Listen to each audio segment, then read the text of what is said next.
Reese slammed the car door harder than he meant to, the echo bouncing off the brick walls of the parking garage like a gunshot in the dim Seattle evening. Rain slicked his skin, turning his cheeks to ice, but it was Wyatt's voice still ringing in his ears that burned hottest, the barked order to that in turn, sharp as shattered glass. "You think this is a game? Fix it, or you're out." Wyatt Blackwood, the man everyone whispered about in boardrooms and bars alike, the tech mogul who built empires on ruthless decisions. Reese pressed his forehead against the cold metal of the door, breath fogging the window, wondering for the thousandth time how a heart could carve someone so jagged, yet fit so perfectly against his own.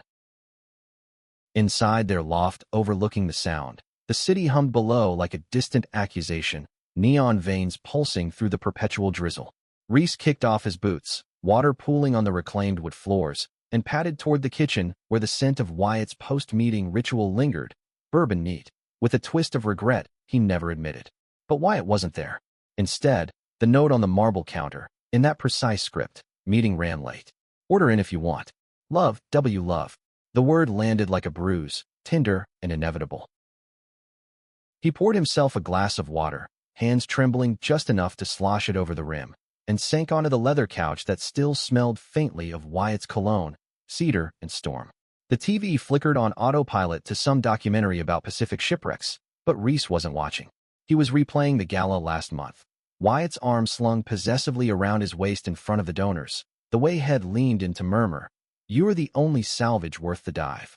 Publicly, they were the power couple, Wyatt, the visionary CEO of Blackwood Dynamics, reshaping Seattle's skyline with AI that promised to predict human failure before it happened. Reese, the quieter force, a freelance illustrator whose ethereal cityscapes graced gallery walls in Pioneer Square. But whispers followed them like fog. Wyatt was a monster in mergers, firing families without flinching, his ex-partners painting him as a viper in velvet. Reese traced the scar on his thumb, a faint white line from a childhood fall off his dad's fishing boat in Gig Harbor. Had come out at 16, amid Bible study groups and flannel-clad silences, and learned early that love was a tide, pulling you under when you least expect it. Wyatt had been different. They met 3 years ago at a rooftop fundraiser for queer youth shelters, Reese sketching the skyline on a napkin, Wyatt looming like a thunderhead in a tailored suit. "That's not the city I see," Wyatt had said, sliding onto the stool beside him, voice low and gravelly. "Mine has ghosts." Reese had laughed, nerves sparking, and handed over the napkin. Wyatt kept it, framed now above their bed, a jagged line of towers bleeding into waves. The door clicked open at 9:45, precise as Wyatt's alarm. Reese stayed still, feigning sleep under the throw blanket, but his pulse betrayed him. Footsteps, heavy then soft, and the rustle of a jacket shed like old skin. Wyatt appeared in the doorway, silhouette broad against the hall light, tie loosened, hair disheveled from raking frustrated hands through it. He paused, eyes adjusting, then crossed the room in 3 strides. The couch dipped under his weight as he gathered Reese close, one arm banding around his waist, the other cradling his head against a chest that rose and fell with unspoken exhaustion. "You're awake," Wyatt murmured, lips brushing Reese's temple, breath warm against the chill Reese carried in. No apology for the late hour, no dissection of the day, just this, the way Wyatt always dismantled the world's armor with touch. Reese turned into him, fingers curling into the crisp shirt, inhaling the day's residue. Coffee grounds, printer ink, the faint metallic tang of ambition. "Rough one?" Reese asked, voice muffled. Wyatt hummed, a vibration that rattled Reese's bones. Some kid botched the pitch, nearly tanked the Vancouver deal. His hand slid under Reese's shirt, palm flat and calloused against bare skin, tracing lazy circles over ribs. "But you're here. That's the anchor." They stayed like that until the documentary credits rolled, Wyatt's stories unfolding in fragments. The intern had teared up in the conference room. The board member had called him a cold bastard over steak at Canlis. Reese listened, threading patience through the cracks, because he knew the duality. Wyatt's cruelty was a blade forged in his own father's forge, a man who'd drunk away their Montana ranch and left Wyatt to bury the debts at 18. Public Wyatt devoured weakness to survive. Private Wyatt melted it away, piece by piece. Dinner arrived cold. Pad Thai from the Thai place on Capitol Hill, but they ate cross-legged on the floor, knees bumping, Wyatt's foot hooked around Reese's ankle like he might slip away. "Tell me about your day," Wyatt said, twirling noodles, eyes softening in the lamplight. Reese sketched it out. The gallery email praising his latest series, Fractured Horizons, watercolors of Seattle bridges buckling under invisible weight. The walk through Discovery Park where Head dodged joggers and remembered his mom's voice on the phone last week, hesitant. He's good to you, right, Eli? The papers say. Reese had cut her off, but the seed lodged. As night deepened, they migrated to bed, the king-sized expanse with sheets thread count high and cool. Wyatt pulled Reese atop him, straddling his hips, hands roaming with a reverence that bordered on worship, thumbs grazing hip bones, fingers splaying over the tattoo on Reese's lower back. A compass rose inked during their first trip to the San Juans. You're my north, Wyatt whispered, voice cracking on the edge of vulnerability he rarely allowed. Their kiss started slow, exploratory, tongues mapping familiar territories, then deepened into urgency, bodies aligning like puzzle pieces warped by heat. Reese arched, gasping as Wyatt's mouth trailed fire down his neck, teeth grazing collarbone. Wyatt, he breathed, hands fisting dark hair, pulling just hard enough to elicit that low growl Wyatt reserved for him alone. Clothes shed in whispers of fabric, skin meeting skin in the dim glow from the fairy lights across the water. Wyatt flipped them, hovering, eyes dark pools of intent. Let me, he said, and it wasn't a question. His hands were everywhere, gentle on Reese's thighs, insistent at his core, building a rhythm that shattered the day's debris. Afterward, spent and tangled, Reese traced the constellation of freckles across Wyatt's shoulder, the ones Head memorized like stars. They hate you out there, he said softly, not accusing, just stating the fog's truth. Wyatt stilled, then pressed a kiss to Reese's palm. Let them. You see me. Sleep came then, Wyatt's arm a heavy promise across Reese's waist, the rain a lullaby against the pain. But dawn brought the headlines, splashed across Reese's phone as he brewed coffee. Blackwood Dynamics axes 50 jobs in latest purge. The article quoted ex-employees, faces blurred in grief, calling Wyatt a soul crusher, who'd prioritized algorithms over lives. Reese's stomach twisted, but he deleted the notification, pouring Wyatt's mug black, 2 sugars. When Wyatt emerged, rumpled and reaching, Reese handed it over with a smile that didn't quite reach his eyes. Big day. Wyatt nodded, oblivious, pulling him in for a morning kiss that tasted of forgiveness Reese hadn't offered yet. As Wyatt dressed for the office, crisp white shirt, cufflinks glinting like accusations, Reese watched from the bed, heart a divided sea. The world saw the storm. He felt the shelter. But how long before the waves claimed them both? The week blurred into a rhythm of contrasts. Wyatt's public salvos and tech podcasts, decrying lazy innovation, with a smirk that made Reese wince from his studio downtown. Private evenings where Wyatt knelt by the tub, washing Reese's feet after a gallery opening, murmuring poetry He'd never admit to reading. Reese's latest piece, a diptych of Wyatt's profile fractured by rain-streaked glass, sold for 5 figures to a collector in Portland. It's you, Head told Wyatt over FaceTime from the vernissage, the crowd a murmur of silk and skepticism. Wyatt's reply had been a photo, their wedding bands on the kitchen table, intertwined. They'd married in a quiet ceremony at Alki Beach 2 summers ago, barefoot in the surf, with a justice of the peace who'd officiated more elopements than ceremonies. Reese's mom had flown in from Spokane, dabbing eyes with a tissue patterned in evergreens. Wyatt's sister, Lena, from Bozeman, toasting with cheap champagne and a warning. He's got demons, Eli. But you might tame them. No fathers. Reese lost his to cancer at 22, Wyatt's to the bottle long before. Just vows exchanged under a sky bruised purple, rings simple platinum, engraved with anchor. Now, as autumn gnawed at Seattle's edges, Reese felt the pull of those vows fraying. A call from his old college roommate, Theo, now a journalist at The Stranger. Eli, off record, what's the real Wyatt like? Sources say he's unhinged. Reese had hung up, pulse hammering, and driven to their cabin in the Cascades for the weekend, needing Pines to outrun the questions. Wyatt met him there Friday dusk, truck crunching gravel, arms laden with groceries, and that half-smile that undid Reese every time. Escaping me? Wyatt teased, unloading kale and salmon, but his eyes searched, always searching. They cooked by firelight, Wyatt chopping with efficient strokes, Reese stirring risotto, their hips brushing in the tiny kitchen like a dance remembered. Dinner stretched into stories. Wyatt's boyhood trapping trout in Montana streams, Reese summers sailing with his dad off Bainbridge, the salt spray baptizing his first crush on a lifeguard named Riley. Later, on the porch swing creaking under quilts, Wyatt pulled Reese between his knees, chin hooked over shoulder, hands laced across his chest. The forest whispered conspiracies, owls hooting judgment, but Wyatt's voice cut through. I know what they say. About the layoffs. Reese tensed, but Wyatt held firm. Each one. I see their faces. The single mom from accounting, the engineer with student debt.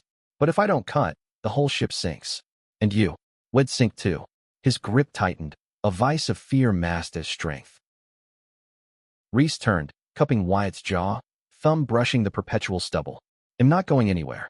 The kiss was salt-tinged, desperate, Wyatt's hands urgent as they stumbled inside. On the bearskin rug by the hearth, Wyatt insisted it was faux, but Reese suspected otherwise. They moved with the ferocity of unspoken fears, bodies slick with sweat and shadow. Wyatt entered him slow, eyes locked, whispering, mine, like a prayer against the dark. Morning brought clarity, crisp as the frost on the lake. They hiked the trail to Twin Falls, Wyatt's hands steady in Reese, pointing out eagle nests and salal berries. Remember our first date? Reese asked, breath puffing white. Wyatt grinned, sheepish. The orchid tour. You puked over the rail, blamed the chowder. Laughter bubbled, easing the knot in Reese's chest. But as they descended, Wyatt's phone buzzed. A crisis at the office, shares dipping. Go, Reese said, kissing his knuckles. He'll drive back. Alone on the trailhead bench, Reese sketched the falls in his notebook, water roaring like accusations. Theo texted again, article drops Monday. You sure you're okay? Reese deleted it, but the seed sprouted thorns. Back in the city, the loft felt cavernous. Reese threw himself into work, lines bleeding across canvas, Wyatt's eyes, stormy and searching, superimposed over crumbling fairies. The gallery owner, Marisol, stopped by with wine and worry. Darling, it's brilliant, but raw. He's breaking you open. Reese waved it off, but that night, when Wyatt came home hollow-eyed from a 16-hour day, Reese confronted the mirror, hollow cheeks, shadows under eyes. We need to talk, he said over takeout sushi, voice steadier than he felt. Wyatt paused, chopsticks midway. About them, the people you fire, their stories. Reese's words tumbled, fueled by wine and weeks of swallowed silt.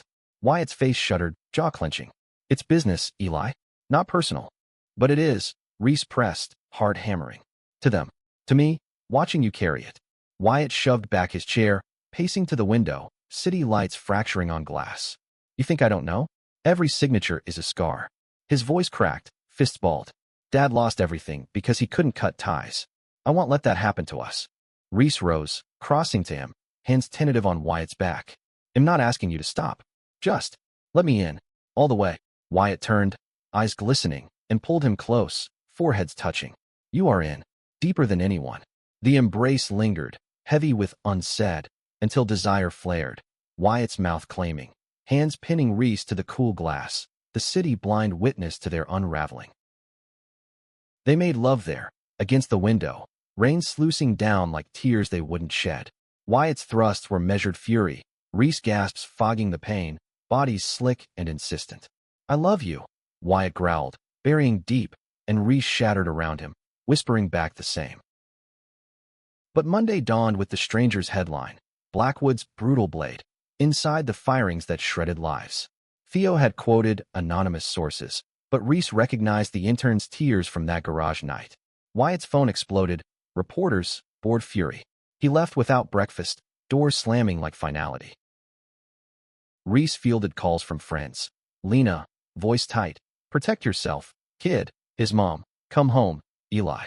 He wandered Capitol Hill, coffee shops buzzing with the scandal, baristas murmuring, that Wyatt's husband? Brave or blind? By afternoon, he was at Wyatt's office tower, glass monolith piercing clouds, security waving him up with pitying smiles. Wyatt was in the boardroom. Ty Askew, voice thunder as he railed at executives. Reese waited in the antechamber, sketching nervously, until Wyatt emerged, spotting him like a lifeline. What are you doing here? Not angry, exhausted. Being your anchor. Reese stood, handing over a thermos of coffee, the napkin sketch from their first meeting tucked inside. Wyatt's fingers brushed his, lingering. That night, they drove to Golden Gardens, beach deserted under sodium lamps. Wyatt confessed in fragments. The pressure from investors, the AI prototype that could save or doom thousands of jobs. I'm not cruel, he said, voice raw, sand gritting between toes. I'm terrified. Reese kissed him then, salt and sorrow, hands in hair, pulling until they collapsed laughing into dunes. Their lovemaking was unhurried, waves crashing counterpoint, Wyatt's body a bulwark against the tide. Fingers interlaced, breath synced, Reese felt the world's weight lift, if only for the night. Yet the storm gathered. Whispers turned to shouts, protests outside Blackwood HQ, pickets with signs Wyatt wrecks homes. Reese dodged eggs at the market, shielded by Wyatt's coat. Inside, fractures widened, Wyatt snapping over small things, Reese retreating to his studio, canvases darkening to blacks and blues. The breaking came mid-November, rain lashing like judgment. Wyatt home late again, reeking of bourbon from a strategy session that smelled of betrayal. Reese waited in the kitchen, sketchpad open to a half-finished portrait. Wyatt, eyes averted. Who is he? Reese asked, voice steel despite the quake. Wyatt froze, glass midway to lips. What? The texts. Late nights. Don't lie. Reese's phone had buzzed anonymously, screenshots from a burner, Wyatt's flirty exchanges with a junior exec, Connor Hale, all dim-lit bars, and just venting. Wyatt's face crumpled, glass shattering on tile. Eli, it's nothing. Stress. I swear. But the evidence piled. Hotel receipts, blurred photos from a work trip to Portland. Reese backed away, shards crunching underfoot. You hold me like home, but you're building one elsewhere? The fight raged, Wyatt pleading, hands outstretched. Reese hurling words like trust, cruelty, the irony bitter. The world was right. Reese spat, tears hot. You devour what you love. Wyatt lunged, grabbing wrists, but Reese wrenched free, storming to the bedroom, door locking with finality. Alone, Reese curled on the bed, sobs racking, the compass tattoo burning like accusation. Hours passed, Wyatt's knocks fading to silence. Dawn crept gray, and Reese packed a bag. Essentials, sketchbooks, the framed napkin. Note on the counter, find your north without me. Eli. He drove south, toward the cabin, radio droning indie folk about lost loves. But halfway, phone rang. Lena. He's wrecked, Eli. Went to the office at 3 a.m., trashed the prototype room. Security called me. Reese U-turned, heart lurching, tires hydroplaning on wet blacktop. The loft was chaos, paper strewn, Wyatt's bourbon bottle empty on the floor. He sat amid it, head in hands, suit rumpled. Gone, he muttered as Reese entered, voice hollow. Everything. Reese dropped the bag, kneeling, fingers tentative in Wyatt's hair. Not everything. Wyatt looked up, eyes red-rimmed, devastation raw. I fucked up. Connor was. Escape. From failing you. From being the monster. Confession spilled. The affair, brief and mechanical, born of isolation, ended weeks ago, but scars fresh. Reese recoiled, then surged forward, slapping Wyatt's cheek, crack echoing, before collapsing into him, fists pounding chest then clinging. You broke us. Sobs mingled, Wyatt's arms enveloping, apologies a litany against skin. They talked till noon, raw and unfiltered, Wyatt's therapy referral from Lena, Reese boundaries etched in stone. No more secrets, Reese demanded. Wyatt nodded, fierce. No more cruelty, to them, or us. He called the board then, voice steady. Mass rehiring, profit-sharing overhaul. The stock dipped, but Wyatt didn't flinch.